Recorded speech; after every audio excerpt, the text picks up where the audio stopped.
Hey loves, welcome and welcome back to my channel. It's your girl Tamera. If you're new to my channel, hi guys, welcome. My name is Tamera and y'all welcome to day 2 of 14 days of love with Tamera. So y'all, basically I have sat down and I thought that it would be best for me to incorporate Black History Month. So today's topic is going to be about this show that I watched a while back, which is called Lovecfart Country. It's a really good show. You learn a lot, and it also just makes you think about life, you know. So much happens in the show, so it's really good, and I highly recommend this. It's on HBO, so yeah. So just a little background. There's this dude named Atticus, and he is in China. He's in the military. He ends up coming back to his hometown looking for his dad. And while he's trying to figure out, where to start, he decides to, stay with his uncle for a while. And his uncle name is George. So while he's staying with his uncle for a while, he's just, around the town, just asking people, have you seen my dad? When was the last time you saw him? Just trying to get information. So while he's doing that, he run into this girl named Lydia. And Lydia, him and her, they used to go to school together. I guess she used to not be that pretty in school, and she had a glow up. So basically they kind of clicked back together, and all three of them, Lydia, Atticus, and George, they all went to go look for Atticus' dad. So on the way to looking for Atticus' dad, they drove through this town. Y'all, they've been on the road for days trying to figure out where he's at. And so they decided to go through this town and, get something to eat, if they can, get some shut-eye or whatever. So they go to this restaurant, park, walk inside, and the dude is like, hi, can we get a table? And the white guy just looks at him. Mind y'all, this is when racism was really bad. This is when segregation was a thing then. And they weren't allowed to be in there. And the employee that was working there, he was like, I'm sorry, y'all can't eat here. And he was like, okay, well, I guess we can just sit ourselves at the table. So they sat at the table. The employee, he ran and told the manager. And then the manager was trying to get them to leave, and they wouldn't leave. So the manager told the employee to call the police. So when he did that, they skedaddled, they dipped. So they was trying to hurry up and get away from the police. And y'all, this is what was so scary. So I think, the police pulled them over, the police pulled them over. And he was like, so what y'all doing here? And then they was like, we just passing through. And it was like, well, I hear y'all making trouble. And we're like, no, we just want to get something to eat, but we understood that we had, we couldn't be there or whatever. So he was like, well, it's almost sundown, so y'all better get going unless y'all want to get. And I was like, wow.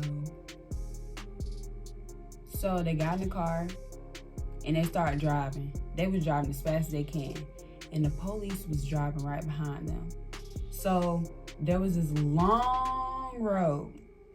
They were down here. They was trying to get down to the other end of the road, because once they crossed that line, they were going to be in another county or whatever. And basically the reason why they was trying to rush and get out of that county is because around that time they had counties that were called sundown towns. And basically, if Black people were out on the streets, if Black people were, I guess, past their curfew when the sun was down, they got hung. And I was talking to one of my friends the other day, and it was like, yeah, that's still a thing, right? In 2020 and 2021. So apparently, there are still some states actually that are sundown towns. But there are a lot of states that still have these. So I feel like if you are Black and if you're traveling, you want to be safe and just be aware of your surroundings. And if you can, just don't travel alone, because that's scary. But they ended up passing through And what really ticked me off was when they got towards the end of the line, there was some other police waiting down there for them. And so they made them part and go into the woods. And I guess they was about to hang them. Boy, oh boy, they thought wrong. They thought motherfucking wrong. I ain't even gonna say what happened, but just go watch it, because I don't want to tell y'all everything for people that want to watch it. Now, that was at the beginning of the show. That was like the first or second episode. So now there's this other event that also is based on a true story. And what episode is it? Let's see. It's in season 1, it's episode 9. And so basically, fast forward, they find his dad and they need this book. Okay, and this one actually has an actual date. And I'm gonna make sure I link down all the information I'm reading off. I honestly personally feel like it's liable, but it ends with .com. So I mean, you know, when we was in school, you know, .com really wasn't reliable. But I'm gonna link it in the description box down below if anybody wants to read on it. Y'all remember the guy George that I mentioned, right? He has a wife, and him and his wife have a daughter. So their daughter, these white people put a curse on her daughter. And y'all, I ain't even gonna lie, that junk was so scary. Like, I'm trying not to think about it, because I don't watch it. I don't watch scary movies at night and go to bed. I don't do that no more unless I'm watching a movie with somebody else. But y'all, was so scary. Like, they spit on her hand, rubbed something on her forehead, and they put a curse on her. And so after they put a curse on her, there was this little girl. It was like Us. If y'all haven't seen Us, go watch it. But it was like Us. And it was like 2 little girls that kind of looked just like her. And they were like close to her, but not close to her. So like, let's say I'm right here and like they're like 20 feet away. It was 2 girls that looked just like her. And they looked creepy, y'all. And they were just following her. They was trying to get her. When they got her, they scratched her. When they scratched her, she turned into one of them. And her face looked so freaking creepy, y'all. Like, oh my God. Like, oh my God. If I can find a picture, I'm gonna put it up here. But it was so scary. So if they couldn't fix her, she was gonna die. So her mom ended up getting like powers or something. Y'all gotta watch the show to understand exactly what I'm talking about. But her mom basically ended up getting powers, and they needed to go back in time. They needed to go back to May 31st, 1921. They needed to go back there so they could get the Book of Names, because the Book of Names, it had like a bunch of spells that they didn't have the book, you know, in their time. So they had to go back in time and grab the book. So to save the little girl. So it was Atticus and his dad, they went back in time. And so they was trying to look for the book. They was trying to hurry it because they had like only so much time, because like the mom of the little girl, well, she could only hold the portal for only so long. So they went back to, like I said, on May 31st, 1921. And when they went there, it was so scary. It was, so basically, according to this article, and also I watched it too, so when you go back and watch it, you'll see what I'm talking about.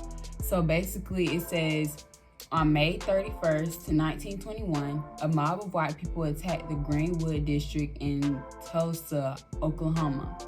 City officials gave the mob their weapons and the green light to ignite one of the worst radically charged incidents in American history. During the massacre, white people killed approximately 40 black people, though it was theorized there were hundreds, and hospitalized over 800. At the time, the main street of the Greenwood district was considered the Black Wall Street due to the wealth that the black community held there. So basically, it was like a whole strip, a whole block with barbershops, salons, candy shops. I'm pretty sure like many market stores, pharmacies, all these businesses that black people brought up. You know, they had their own little place. And y'all just heard what I said. There was literally a massacre, and they just started killing people. Y'all, when they were showing it, it was so horrifying. Like, I could not imagine being in an event like that. Like, that is so scary. Like, they were beating people with bats. It was little kids laying out the street dead, or trying to find their mom, trying to find their dad. People running for their lives. It was horrific, y'all. And I just could not imagine. Like, I think it's bad now, and it hasn't gotten better, but I could not imagine going through that. I don't think I could survive. And if I did, I don't even know how I would function. And like, not aside from this event, there's so many events that happen in that show where it's like, people really went through this. Like, we have really been treated like dirt, and like nobody cares. And what bothers me is that we're still having this issue, man. It's like beyond me. Like, why is it still a problem? Just like with the whole freaking issue about how y'all fools want to break into the freaking U.S. Capitol, the freaking White House, and then y'all get away with it? Huh? If it was black people, they wouldn't even made it to the door. They would have been shooting them. All lined up, waiting for them, ready to shoot. Guns clocked and ready. Like, it's just so annoying, because what really gets me, it don't even be like people my age. It be old people. You old. You're not gonna be here much longer. Not trying to be mean, but I'm being mean. You're not gonna be here much longer. So why are you trying to make our lives miserable? Just like this whole situation about you being 35, I think, to be in freaking office for what? I feel like we need people our age. We need not people that's 20, but like 25, 26, 27, 28, you know, something like that. We need people with fresh minds, because if you sit back and think about it, who all in office? Either they old or they white. How old Donald Trump? Ain't he about 60, 70?